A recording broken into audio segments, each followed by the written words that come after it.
کچھ چہرے ایسے ہوتے ہیں جو وقت کی دھول میں بھی نہیں دھندلاتے، ذہن کے افق پر چاند کی مانند ہمیشہ جگمگاتے رہتے ہیں۔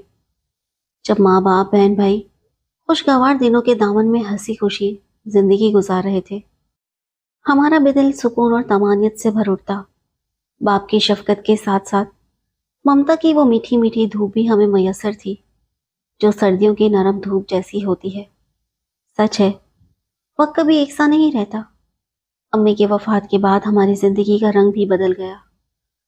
امی کے بعد بچپن کے 7 سال ہم نے خالہ کے ساتھ گزارے۔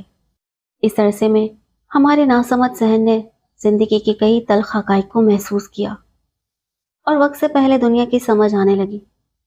ان دنوں ہم نے بہت کچھ سیکھا۔ ابو دبئی میں ملازمت کرتے تھے، وہ وہاں سے باقاعدگی سے خالہ کو ہمارے خراجات بھجواتے تھے۔ میرے والد ایک فرزانش باپ تھے، انہوں نے ہمیں کسی شے کی کمی محسوس نہیں ہونے دی تاکہ ہماری عزت نفس برقرار رہے۔ وقت گزرتا رہا، پھر وہ دن بھی آ گیا جب خالہ نے چاہا کہ ہم اپنے والد کے گھر میں رہیں۔ ان دنوں ابو دبئی سے آئے ہوئے تھے۔ خالہ نے خاندان کے بزرگوں سے مشورہ کر کے ان کی دوسری شادی کروا دی۔ ان کی دوسری بیوی شروع میں ہم سے الجھتی رہی، لیکن خالہ کے سمجھانے پر اس نے وہ تمام حربے بند کر دیے جو اکثر سوتیلی مائیں شوہر کے بچوں پر آزماتی ہیں، بلکہ جلدی وہ ہم بہن بھائی کے ساتھ گھل مل گئی۔ ابو ملازمت کی خاطر دوبارہ دبئی چلے گئے کیونکہ انہوں نے کمانا تھا اور ہمیں کھانا تھا۔ گھر میں سوتیلی ماں اور ہم بہن بھائی رہ گئے۔ مجھے ابو کی بہت یاد آتی تھی، دل چاہتا تھا کہ وہ ہمیشہ ہمارے ساتھ رہیں۔ وقت گزرتا گیا، ہماری زندگی میں کئی نئے موڑ آئے اور نئے لوگوں سے واسطہ پڑا جن سے ہم نے نئے سبق سیکھے۔ وہ کچھ سیکھا جو عام حالات میں نہیں سیکھا جا سکتا، خاص طور پر مخلص اور غیر مخلص لوگوں کی پہچان۔ انہی لوگوں میں ایک میری سہیلی رافیہ تھی۔ میں اس سے دل کی ہر بات کہتی تھی۔ کزن ہونے کے ناطے میرا اس کے گھر آنا جانا بھی تھا۔ میں کبھی اکیلی نہیں چاہتی تھی، ہمیشہ بھائی نیاز کے ساتھ جایا کرتی۔ میرے بھائی کو بھی اس میں دلچسپی تھی۔ رافیہ کی نسبت بچپن سے ہی اس کے چچا زاد ظفر سے طے تھی، مگر وہ کہتی تھی کہ ظفر سے نہیں بلکہ میرے بھائی نیاز سے شادی کرے گی۔ بظاہر وہ ظفر کو ناپسند کرتی تھی، ہمارے سامنے اس کی برائیاں کرتی، مگر در پردہ میرے بھائی کو سناتی تھی۔ میں اس کی چالوں کو خوب سمجھتی تھی۔ ہمارے خاندان میں ابو کی ان لوگوں سے زیادہ نہیں بنتی تھی۔ یہی وجہ تھی کہ میں نے کبھی کسی پر ظاہر نہیں ہونے دیا کہ میرے بھائی کے دل میں رافیہ کے لیے جذبات ہیں۔ اگر یہ بات ظاہر ہو جاتی تو قیامت برپا ہو جاتی۔ چاروں طرف سے رشتہ دار سانپوں کی طرح پھن اٹھا لیتے۔ میں رافیہ کو تسلی دیتی کہ میں ابو کو منا لوں گی اور تمہیں اپنی بھابھی بنا لوں گی۔ وہ وقت تو آنے دو، وہ ہنس کر اچھا کہہ دیا کرتی۔ وہ نیاز بھائی سے 2 سال بڑی تھی، لیکن کم عمر لگتی تھی۔ ممکن ہے کہ وہ ہماری باتوں کو سنجیدگی سے نہ لیتی ہو، لیکن ہم سنجیدہ تھے۔ اس کی عادتیں، باتیں، صورت، ہر شے دل کو بھاتی تھی۔ جب نیاز بھائی کالج جانے لگے تو سنا کہ رافیہ کے گھر اس کی شادی کی باتیں ہونے لگی ہیں۔ ابو ہم سے دور تھے، سوتیلی ماں سے کیا کہتے۔ بھائی نیاز بہت پریشان رہنے لگے۔ ان کی تعلیمی سرگرمیاں ماند پڑنے لگی۔ سارا دن صحن میں ٹہلتے رہتے، رات کو نیند نہ آتی۔ رافیہ نے ایف اے کے پرچے دینے تھے اور نیاز ایف اے سی کر رہے تھے۔ وہ کالج کے بہترین طالبہ میں شمار ہوتے تھے، تقریری مقابلوں میں اول آتے تھے۔ انہی دنوں ان کی کلاس میں ایک نیا لڑکا داخل ہوا جس کا نام ظفر تھا۔ بھائی کی اس سے دوستی ہو گئی۔ ظفر خوش مزاج لڑکا تھا جو لڑکیوں کو بیوقوف بنا کر ان سے کام نکالتا۔ حالانکہ امیر باپ کا بیٹا تھا، مگر شوخی مزاجی غالب تھی، اسی وجہ سے وہ بھائی کو اچھا لگا۔ لیکن وہ نہیں جانتے تھے کہ یہی ظفر رافیہ کا منگیتر ہے۔ میرے امتحان شروع ہو گئے تو میں نے رافیہ کے گھر جانا بند کر دیا۔ ان دنوں رافیہ اور بھائی نیاز کے درمیان قربت بڑھتی جا رہی تھی۔ ان کی خاموش محبت کا کسی کو علم نہیں تھا، حتیٰ کہ رافیہ کی ماں کو بھی نہیں۔ ادھر ظفر کئی بار بھائی نیاز کو اپنے گھر مدعو کر چکا تھا، لیکن بھائی نہیں جا سکے۔ ظفر کا گھر بہت بڑا اور شاندار تھا۔ اس کے والد امپورٹ ایکسپورٹ کا کاروبار کرتے تھے۔ پھر اچانک ظفر سنجیدہ رہنے لگا۔ پتہ چلا کہ اس کی والدہ کو بلڈ کینسر ہو گیا ہے۔ تب وہ شوخیاں چھوڑ کر ہر وقت ماں کے ساتھ لگا رہتا۔ اس کی والدہ کی خواہش تھی کہ اپنے بیٹے کے سر پر صحرا دیکھیں۔ چنانچہ منگنی کا دن طے ہوا۔ جب بھائی نیاز تحفہ لے کر اس کے گھر گئے تو پتہ چلا کہ ظفر کی منگنی رافیہ سے ہو رہی ہے۔ یہ جان کر بھائی کے دل پر جیسے بجلی گر گئی، مگر دوست کی خاطر وہ خاموش رہے اور محفل میں شریک ہوئے۔ منگنی کے موقع پر رافیہ سے بات کرنا مناسب نہ سمجھا۔ گھر آ کر بھائی کی طبیعت بہت خراب ہو گئی۔ اگلے روز ظفر کی والدہ کا انتقال ہو گیا۔ ہم افسوس کے لیے ان کے گھر گئے۔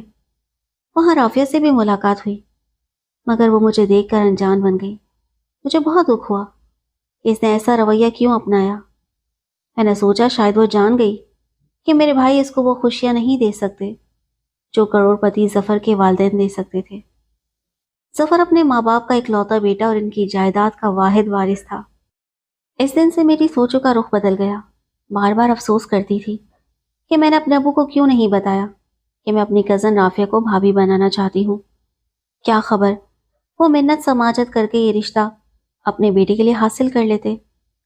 لیکن اب تیر کمان سے نکل چکا تھا، مگر وہ رافیہ میرے بھائی کے ذہن سے نہ اتری۔ وہ اس کی یاد میں گم رہتے تھے۔ کئی بار سمجھایا کہ اب لکیر پٹنے کا کوئی فائدہ نہیں، وہ اب کسی اور کی بیوی بن چکی ہے، مگر وہ کہاں سنتے تھے۔ میں ان کی چھوٹی بہن تھی، یوں بھی بڑے چھوٹوں کی بات کب مانتے ہیں۔ اگرچہ بھیا سے صرف 1.5 سال ہی چھوٹی تھی، تاہم بھائی سے یہ عہد لے لیا کہ وہ اب رافیہ کے گھر کو کسی طور ڈسٹرب نہیں کریں گے، اس سے رابطہ نہ رکھیں گے، نہ کوئی پیغام بھیجوائیں گے اور نہ ہی خط وغیرہ لکھیں گے۔ بھائی نے وعدہ تو کر لیا، مگر جس طرح سینے پر پتھر رکھ کر بات کہی تھی وہ صرف میں ہی جانتی تھی۔ وقت گزرنے لگا، میرا بھائی مردہ سا رہنے لگا۔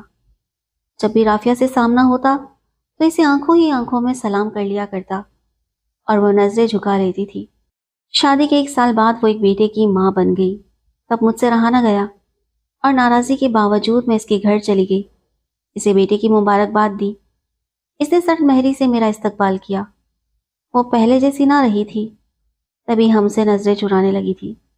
میں نے جانا کہ ایسا کر کے اس نے بہت اچھا کیا۔ وہ میرے بھائی کو مایوس کر دینا چاہتی تھی اور اپنا گھر سکون سے بچائے رکھنا چاہتی تھی۔ اس نے مجھ سے کہا کہ اپنے بھائی کو سمجھاؤ میری شادی ہو چکی ہے، وہ کسی اور لڑکی کو پسند کر لے اور میرا خیال دل سے نکال دے۔ میں نے بھائی کو پیغام پہنچایا۔ نیاز نے بات مان لی اور اس کے راستے سے ہٹ گیا۔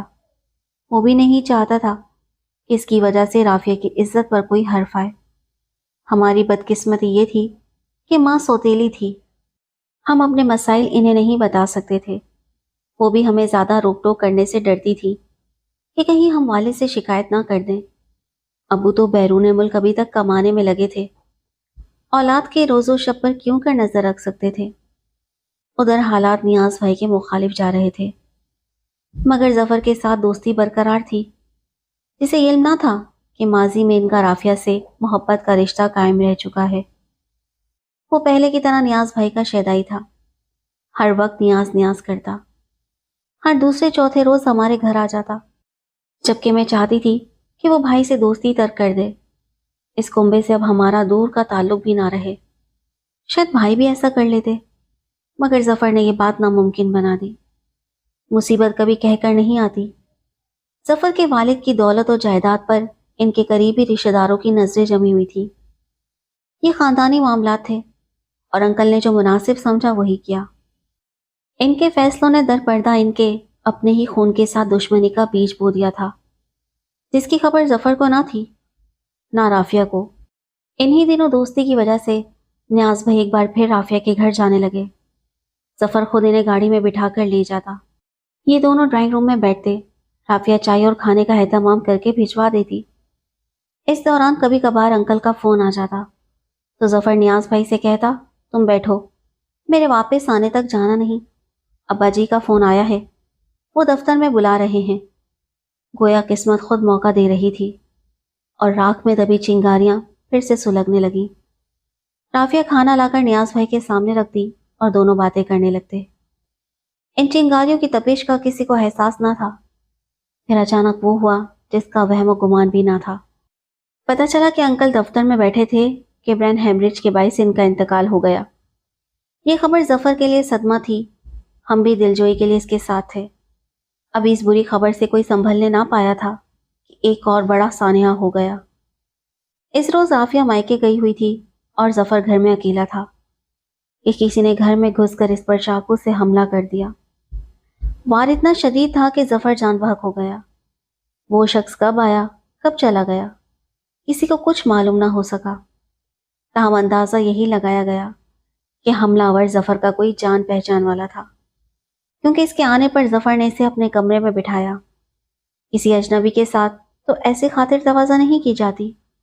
افسوس، کوئی بھی اسے گھر میں آتے جاتے نہ دیکھ سکا۔ ظفر کی کسی سے دشمنی نہ تھی کہ کسی پر شک کیا جاتا۔ جب نوکر سودا لے کر گھر واپس آیا تو اس نے گیٹ کھلا پایا اور ظفر کے کمرے سے خون کی لکیر باہر آتی دیکھی۔ اس نے فوراً پڑوسی کو اطلاع دی، جس نے پولیس کو خبر دی۔ پولیس نے سب سے پہلے نوکر کو حراست میں لیا اور گھر کی تلاشی لی۔ تلاشی کے دوران رافیہ کی الماری سے کچھ خطوط برآمد ہوئے جو نیاز بھائی نے رافیہ کو لکھے تھے۔ ان میں اس نے اپنی دلی کیفیات کا اظہار کیا تھا۔ اس کے بعد پولیس نے نیاز بھائی کو قتل کے الزام میں گرفتار کر لیا۔ نوکر سے پوچھ گچھ ہوئی تو اس نے بتایا کہ ظفر کا یہ گہرا دوست اکثر گھر آیا کرتا تھا اور دونوں اکٹھے کھانا کھاتے تھے۔ رافیہ شوہر کی غیر موجودگی میں بھی نیاز کی خاطر تواضع کرتی تھی۔ دونوں آپس میں باتیں بھی کرتے۔ ملازم نے جو کچھ دیکھا تھا وہی بیان دیا۔ پڑوسیوں نے بھی یہی گواہی دی کہ ظفر کا یہ دوست گھر میں آتا جاتا تھا اور دیر تک بیٹھا رہتا تھا۔ جب رافیہ سے پوچھ گچھ ہوئی تو اس نے بھی یہی بتایا کہ نیاز گھر میں آتا جاتا تھا کیونکہ وہ اس کے شوہر کا دوست تھا۔ خطوط کے بارے میں اس نے بتایا کہ نیاز کی خواہش تھی کہ میری شادی اس سے ہو، مگر ایسا نہ ہو سکا چونکہ وہ ظفر کا کلاس فیلو اور قریبی دوست تھا، اس لیے اسی نسبت سے گھر آتا تھا اور وہ ہمیشہ ظفر ہی سے ملنے آتا تھا شوہر کی اجازت سے۔ یہ سچ تھا کہ نیاز کے دل میں ابھی تک رافیہ کی محبت باقی تھی۔ وہ اسے خطوط لکھتا تھا مگر رافیہ ان کا جواب نہیں دیتی تھی بلکہ اسے سمجھاتی تھی۔ خطوط میں بھی یہی تحریر تھا کہ وہ یک طرفہ محبت کر رہا ہے اور شکوہ کرتا تھا کہ رافیہ جواب کیوں نہیں دیتی۔ یہ سب باتیں اپنی جگہ، مگر پولیس کے لیے بس اتنا کافی تھا کہ محبت نامے نیاز کے لکھے ہوئے تھے اور وہ ظفر کی بیوی کے نام تھے۔ رافیہ نے انہیں تلف بھی نہیں کیا تھا بلکہ سنبھال کر رکھا ہوا تھا۔ اب رات کے وقت قتل کا شبہ کئی لوگوں پر ہو سکتا تھا، مگر پولیس نے مزید تفتیش ضروری نہ سمجھی۔ انہیں نہ یہ جاننے کی فکر تھی کہ ظفر کا قاتل کوئی اور بھی ہو سکتا ہے، نہ یہ کہ دشمنی کی کوئی اور وجہ بھی ہو سکتی ہے۔ انہوں نے سیدھا سیدھا نیاز بھائی کو ہی قاتل قرار دے دیا اور یوں ایک بے گناہ کو ناکردہ جرم کی سزا میں جیل کی سلاخوں کے پیچھے دھکیل دیا گیا۔ اس ناگہانی آفت کی خبر جب والد صاحب کو ہوئی تو وہ دبئی میں سارا کام چھوڑ کر فوراً پاکستان آ گئے اور ایک نامور وکیل کی خدمات حاصل کی۔ 5 برس تک کیس چلتا رہا۔ بالآخر ظفر کے قریبی جانے والے ایک شخص نے اصل قاتل کی نشاندہی کر دی۔ اسے گرفتار کر کے جب پوچھ گچھ کی گئی تو قاتل نے اقرار جرم کر لیا۔ اس نے جائیداد کی تقسیم میں ناانصافی پر رنجیدہ ہو کر ظفر کو قتل کیا تھا، کیونکہ اس کے والد کے انتقال کے بعد ظفر کے والد نے بڑے بھائی کی جائیداد کا ایک بڑا حصہ اپنے قبضے میں لے لیا تھا۔ ان کی زرعی زمین بھی مشترکہ تھی۔ جب بٹوارا ہوا تو پٹواری کے ساتھ ملی بھگت کر کے ظفر کے والد نے زیادہ زمین اپنے قبضے میں رکھ لی۔ ان کے انتقال کے بعد یہ تمام زمین ظفر کو مل گئی، جس پر قاتل کے دل میں شدید رنجش پیدا ہوئی۔ یوں روپیہ پیسہ اور جائیداد کی خاطر ظفر کی جان چلی گئی۔ 5 سال کے جان لیوا ذہنی عذاب کے بعد اللہ تعالیٰ کے کرم سے میرے بھائی کو رہائی ملی اور وہ قتل کے بھیانک الزام سے بری ہو گیا۔ تاہم کسی اور کی بیوی کا خیال دل میں بسائے رکھنے کی سزا تو ملنی ہی تھی، سو مل گئی۔ اور یہ رافیہ کی بھی نادانی تھی کہ اس نے نیاز بھائی کے خطوط سنبھال کر رکھے۔ جانے کیوں؟ وہ کم از کم مجھے ہی آگاہ کر دیتی تو میں نیاز کو خط لکھنے سے روک دیتی۔ جب رافیہ کی شادی ہو چکی تھی تو اس کے بعد خطوط لکھنا، ماضی کا رونا رونا، ان باتوں کا کوئی فائدہ نہ تھا۔ الٹا مصیبت گلے پڑنی تھی سو پڑ گئی۔ یہ کہ اخلاقی جرم تھا، مگر شاید میرے بھائی کو اس کی سمجھ نہ تھی۔ اس کے بعد میرے والد بھائی کو اپنے ساتھ دبئی لے گئے۔